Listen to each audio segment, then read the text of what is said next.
ভোটবঙ্গে কোচবিহারে মোদি ভোট ঘোষণার পর বাংলায় প্রথম জনসভা নরেন্দ্র মোদীর। কোচবিহারে ভোট প্রচারে মোদীর জনসভা। ভোটের বাংলায় ফের নরেন্দ্র মোদী। ভোট ঘোষণার পর প্রথমবার প্রধানমন্ত্রীর এই সফর।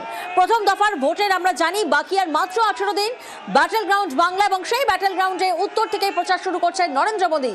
বঙ্গ বিজেপিকে চাঙ্গা করতে ঠিক কি ভোকাল টনিক তিনি দেন সেদিকে নজর। 26-এর চ্যালেঞ্জে প্রধানমন্ত্রীর বার্তায় নজর বঙ্গ বিজেপির নেতাকর্মীদের। পার্থ প্রতিনিধি এই মুহূর্তে আমাদের সঙ্গে রয়েছেন। সরাসরি পার্থ থেকে জানবো, পার্থ, সভাস্থলে ইতিমধ্যে কি পৌঁছে গিয়েছেন নরেন্দ্র মোদী? কোচবিহার এয়ারপোর্ট থেকে কিন্তু একেবারে সভাস্থলে এসে পৌঁছেছেন এবং মঞ্চে ওঠার মুখে প্রধানমন্ত্রী নরেন্দ্র মোদী 26 নির্বাচনের আগে আজ এই মহাসভা নরেন্দ্র মোদী এই প্রথম তার জনসভা। ইতিমধ্যে জানিয়ে রাখি যে মঞ্চে কিন্তু প্রধানমন্ত্রী নরেন্দ্র মোদী না পার্থ, তোমার অডিও আমাদের কাছে স্পষ্ট নয়, তবে দুটো ছবি এই মুহূর্তে আপনারা দেখছেন। একদিকে প্রধানমন্ত্রী নরেন্দ্র মোদী তার বঙ্গ সফর এবং সেই বঙ্গ সফরে যখন তিনি এয়ারপোর্ট থেকে সভাস্থলের উদ্দেশ্যে রওনা হচ্ছেন, আর অন্যদিকে কোচবিহারের সেই জনসভা ছবি আপনাদের সামনে, যেখানে একেবারে বিভিন্ন রূপে অনেকেই সেজে তাঁরা এসে উপস্থিত হয়েছেন। ইতিমধ্যে যেমনটা পার্থ আমাদেরকে বললেন, ইতিমধ্যেই সভাস্থলে এসেছেন নরেন্দ্র মোদী। ভোটবঙ্গে কোচবিহারে মোদী, যেখানে ভোট ঘোষণার পর বাংলায় প্রথম জনসভা নরেন্দ্র মোদী। কোচবিহারে ভোট প্রচারে মোদীর জনসভা এবং সেই ছবি এই মুহূর্তে আপনাদের সামনে। ভোটের বাংলায় ফের নরেন্দ্র মোদী এবং ইতিমধ্যে তিনি সভাস্থলে পৌঁছে গিয়েছেন। ভোট ঘোষণার পর প্রথমবার মোদীর সফর। প্রথম দফার ভোটের বাকি মাত্র 18 দিন এবং আজকের এই সভাস্থল থেকে ঠিক কি ভোকাল টনিক তিনি দিতে চলেছেন, ঠিক কি বার্তা তিনি দিতে চলেছেন বঙ্গ নেতাদের, বঙ্গ বিজেপি নেতাদের উদ্দেশ্যে, সেদিকেই নজর থাকবে। বঙ্গ বিজেপিকে চাঙ্গা করতে ঠিক কি ভোকাল টনিক তিনি দেবেন। 26-এর চ্যালেঞ্জ, আর 26-এর চ্যালেঞ্জে প্রধানমন্ত্রীর বার্তায় নজর বঙ্গ বিজেপির নেতা কর্মীদের। কোচবিহারের পবিত্র ভূমিতে মোদিজিকে সুস্বাগতম। সুস্বাগতম, সুস্বাগতম। কোচবিহারের পবিত্র ভূমিতে মোদিজিকে সুস্বাগতম। এইদিকে সাইড আর ইতিমধ্যে সভাস্থলে পৌঁছে গিয়েছেন নরেন্দ্র মোদী, সেই ছবি আপনারা দেখছেন এই মুহূর্তে। 26-এর চ্যালেঞ্জে প্রধানমন্ত্রীর সভা থেকে ঠিক কি বার্তা দিতে চলেছেন সেদিকেই নজর বঙ্গ বিজেপির নেতা কর্মীদের। সুস্বাগতম। কোচবিহারের পবিত্র ভূমিতে মোদিজিকে সুস্বাগতম। কোচবিহারে ভোট প্রচারে প্রধানমন্ত্রী নরেন্দ্র মোদী। ভোটের বঙ্গে নরেন্দ্র মোদী, বাংলায় ফের নরেন্দ্র মোদী। প্রথম দফার ভোটের আর বাকি মাত্র 18 দিন। কোচবিহারের রাসমেলা ময়দানে সেখানে বিজয় সংকল্প সভা এবং সেই সভাস্থলে ইতিমধ্যেই পৌঁছেছেন প্রধানমন্ত্রী নরেন্দ্র মোদী। মোদি মোদি মোদি মোদি মোদি মোদি মোদি মোদি।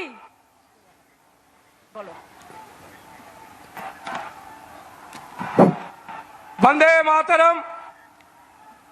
আমরা এতক্ষণ ভোটবঙ্গে ফের নরেন্দ্র মোদী, যিনি ইতিমধ্যেই পৌঁছে গিয়েছেন সেই সভাস্থলে। যে ছবি আপনারা দেখছেন, উত্তরবঙ্গ থেকে প্রচার শুরু করতে চলেছেন নরেন্দ্র মোদী। ভোট ঘোষণার পর কোচবিহারে প্রথম জনসভা, আর প্রথম দফায় বাকি মাত্র 18 দিন। সেক্ষেত্রে বঙ্গ বিজেপিকে ঠিক কি ভোকাল টনিক তিনি দিতে চলেছেন প্রধানমন্ত্রী নরেন্দ্র মোদীর, সেই বার্তার দিকেই নজর বঙ্গ বিজেপির নেতা কর্মীদের। উত্তরীয় দিয়ে বরণ করে নেবেন পশ্চিম বাংলার সম্মানীয় রাজ্য সভাপতি শ্রী শ্রমিক ভট্টাচার্য মহাশয়।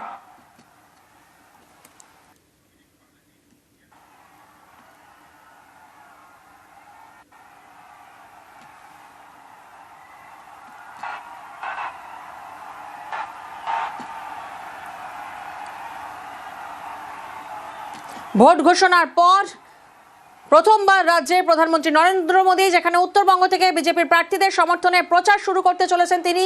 কোচবিহার রাসমেলা ময়দানে সেখানে বিজয় সংকল্প সভা এবং সেই সভা দিয়েই শুরু হতে চলেছে মোদীর সফর। নির্বাচনী নির্ঘণ্ট ঘোষণার পর প্রথম প্রচারে কোচবিহারে নরেন্দ্র মোদী এবং এখানে রাসমেলা ময়দানের প্রচার শুরু করতে চলেছেন প্রধানমন্ত্রী এবং এই সভা থেকে ঠিক কি বার্তা দিতে চলেছেন বঙ্গ বিজেপি নেতা কর্মীদের উদ্দেশ্যে সেদিকেই নজর রয়েছে বঙ্গ রাজনীতি। বাদ্যযন্ত্র সারিন্দা তুলে দিচ্ছেন সম্মানীয় কেন্দ্রমন্ত্রী সুকান্ত মজুমদার। রাসমেলা ময়দান, এখান থেকেই প্রচার সভা শুরু করতে চলেছেন প্রধানমন্ত্রী এবং সেই সভার নাম দেওয়া হয়েছে বিজয় সংকল্প সভা। এবারে যশস্বী প্রধানমন্ত্রী মাননীয় এবং সভাস্থলের এই মঞ্চেই রয়েছেন অনন্ত মহারাজ, যে ছবি এই মুহূর্তে আপনারা দেখছেন। শ্রী শ্রী মদন শুভঙ্কর মোহন প্রতিনিধি আমাদের সঙ্গে রয়েছেন এই মুহূর্তে। স্বীকৃতি তুলে দিবেন। শুভঙ্কর, যে ছবি আমরা দেখতে পাচ্ছি একই মঞ্চে যেখানে নরেন্দ্র মোদী রয়েছেন, অজিত বর্মন মহাশয় রয়েছেন অনন্ত মহারাজও, এবং এই অনন্ত মহারাজকে আমরা দেখেছি কখনো তৃণমূলের মঞ্চে, কখনো বিজেপির মঞ্চে। ঠিক রাজনৈতিক বার্তা কি হতে চলেছে? দেখো, তোমাকে জানিয়ে রাখি যে অনন্ত মহারাজের সঙ্গে দীর্ঘদিন ধরেই বিজেপির একটা সুসম্পর্ক ছিল, কিন্তু বেশ কিছু অনন্ত মহারাজের যে দাবি ছিল পৃথক কেন্দ্রশাসিত অঞ্চল কিংবা উত্তরবঙ্গকে কেন্দ্র করে পৃথক রাজ্য যে দাবি ছিল, সেই দাবি নিয়ে বিজেপির সঙ্গে দীর্ঘদিন টানাপোড়েন ছিল। কিন্তু সেই কারণে কিন্তু কিছুটা দূরত্ব বেড়েছিল। ফলে বিগত দিনে আমরা দেখেছিলাম যে মুখ্যমন্ত্রী সভাতে অনন্ত মহারাজকে দেখা গিয়েছিল এবং মুখ্যমন্ত্রী অনন্ত মহারাজের বাড়িতেও গিয়েছিলেন। কিন্তু যেহেতু সামনে বিধানসভা নির্বাচন রয়েছে এবং এই ক্ষেত্রে অনন্ত মহারাজের একটা বড় ভোট ব্যাংক রয়েছে, সেটাকে মাথায় রেখেই কিন্তু বিজেপির দুই কেন্দ্রীয় মন্ত্রী দিন দুয়েক আগে এই নরেন্দ্র মোদীর সভায় যাতে তিনি উপস্থিত থাকেন সেজন্য আমন্ত্রণ জানিয়েছিলেন, এবং সেই আমন্ত্রণ মেনেই তিনি আজ প্রধানমন্ত্রী নরেন্দ্র মোদীর সভাতে হাজির হয়েছেন। এবং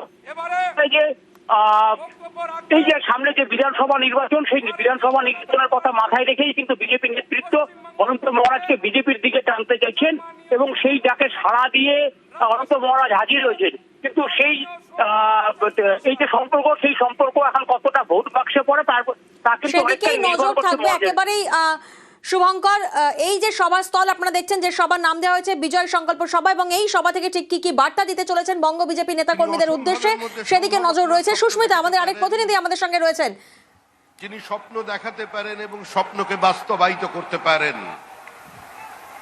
কচ্ছ থেকে কন্যাকুমারী, সোমনাথ থেকে গৌহাটি, মানুষ যাকে বিশ্বাস করেন, মানুষ মনে করেন যে নরেন্দ্র মোদীর গ্যারান্টি মানে গ্যারান্টি পুরো করার গ্যারান্টি।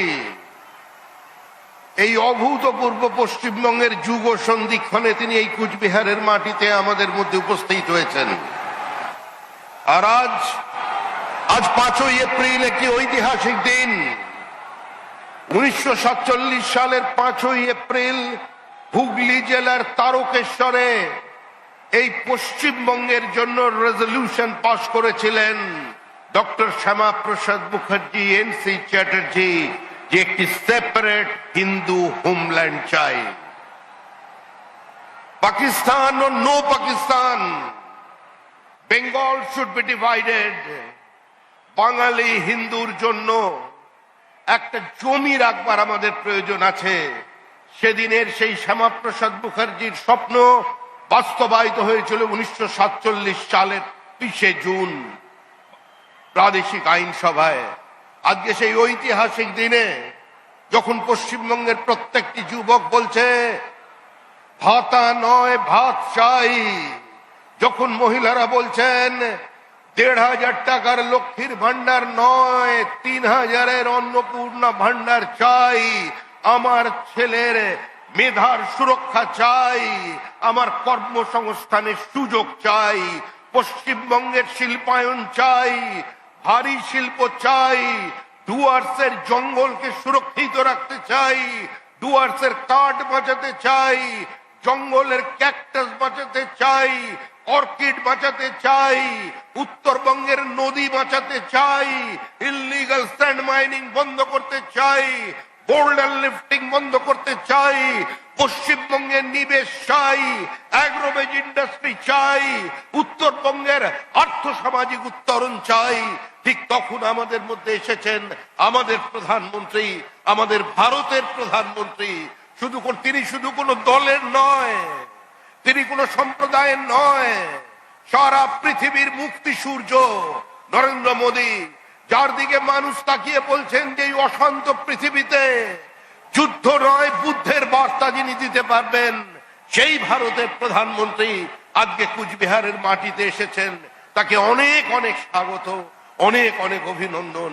আমি আহ্বান করছি আমাদের প্রধানমন্ত্রীকে, আমাদের অভিভাবককে, এই উত্তরবঙ্গের সার্বিক উত্থান যিনি করতে চলেছেন আগামী সরকারের মধ্যে দিয়ে, নতুন সরকারের মধ্যে দিয়ে, গঙ্গোত্রী থেকে গঙ্গাসাগর পর্যন্ত বিজেপির সরকার যার নেতৃত্বে তৈরি হচ্ছে, যার নেতৃত্বে শ্যামাপ্রসাদের মাটিতে প্রথমবারের জন্য শ্যামাপ্রসাদের সরকার তৈরি হবে, সেই নরেন্দ্র দামোদর দাস মোদী এখন আপনাদের সামনে বক্তব্য রাখবেন।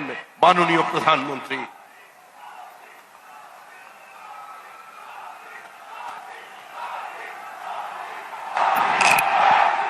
আমাদের অনেক অনেক ধন্যবাদ।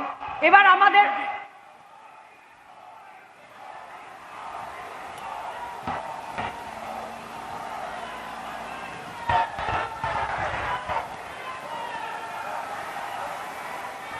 भारत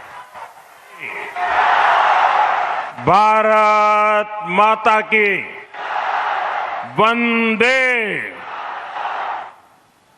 मैं अपना भाषण शुरू करूं उसके पहले काफी लोग कुछ पेंटिंग बना करके ले आए हैं। मैं एसपी जी के साथियों को कहूंगा वो जो भी ऐसे पेंटिंग लेके बना के लाए हैं उनसे कलेक्ट कर ले।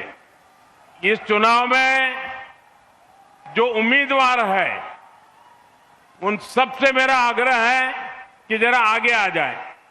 जो कैंडिडेट है, मैं 1-2 मिनट इन सब के पास जाकर के आपके पास आता हूं।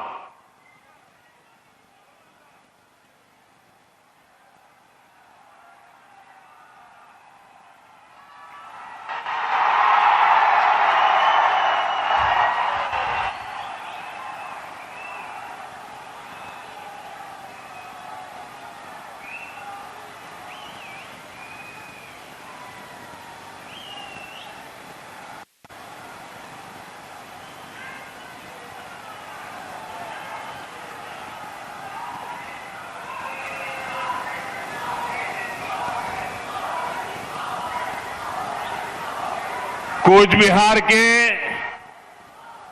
मेरे प्यारे भाई और बहनों,